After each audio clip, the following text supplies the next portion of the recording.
इंद्र भगवान ने आकर के तपस्या की है।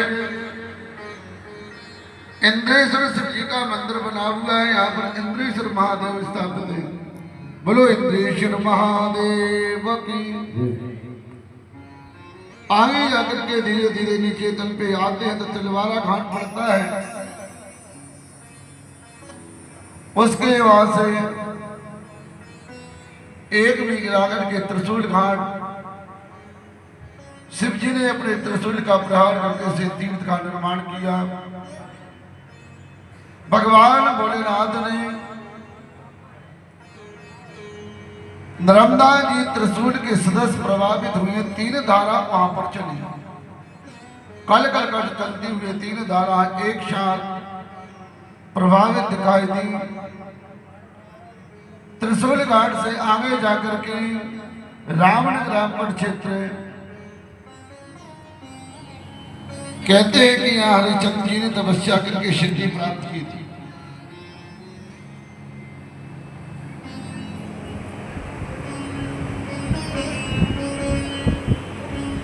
हरिचंद्र ने कुरुक्षेत्र में सूर्य ग्रहण के समान 10 सहस्र लंका गऊ को दान दिया। ब्राह्मणों को 108 समृद्धिशाली ग्रामों का दान, पुण्यों के कारण अंतरिक्षपुरी भी प्राप्त हुई है।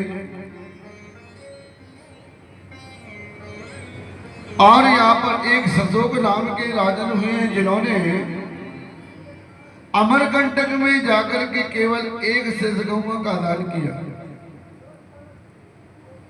फलस्वरूप उन्हें मुक्ति प्राप्त हुई।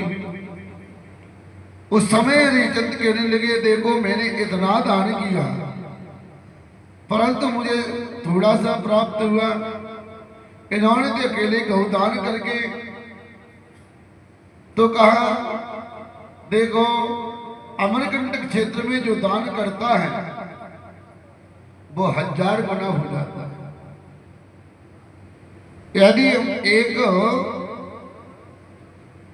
पुष्प अर्पण करते हैं, स्वर्ण दान करते हैं, अन्न दान करते हैं,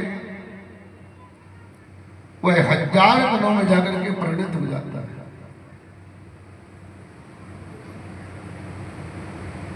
तब ब्रह्मा जी ने कहा, देखो भाई नर्मदा के अमरकंटक में कुए हुए पुण्य का अन्य क्षेत्रों से 10 सहस्र गुना फल और बढ़ जाता है। अलग अलग क्षेत्रों में अलग अलग की व्यवस्था। अमरकंटक जो है उस मुकुट क्षेत्र के करके मुक्ति प्राप्त की।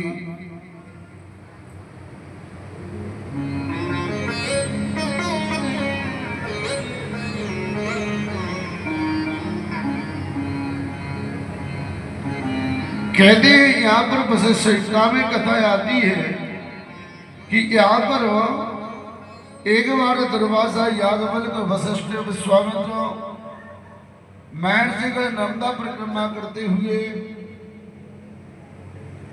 इस तीर्थ में आए हैं और इस दिन मकर संक्रांति का दिन था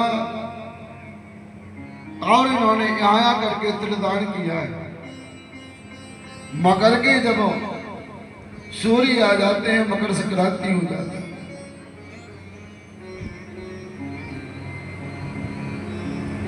उस समय मकर संक्रांति में जो है तिल के लड्डू बनते हैं, तिलदान होता है, तिलोत्तक दान होता है। लेकिन महर्षि जो चले आ रहे थे उनके पास तिल नहीं थे। इन्होंने विचार किया हमें तिल कहां से प्राप्त होंगे। हम नर्मदा किनारे मकर संक्रांति पर तिलदान का विशेष महात्मा है। बिना तिल के हम स्नान नहीं कर सकते। मकर संक्रांति जब पड़ती है बिना तिल के स्नान नहीं किया जाता। तिल लेकर के आओ नर्मदा जी के साथ में डालो, स्नान करिए। इसका बड़ा महात्म्य है। उस समय सभी सप्तऋषि कहने लगे क्या किया जाए। सोचते सोचते वे सब सो गए। स्वप्न अवस्था में थे।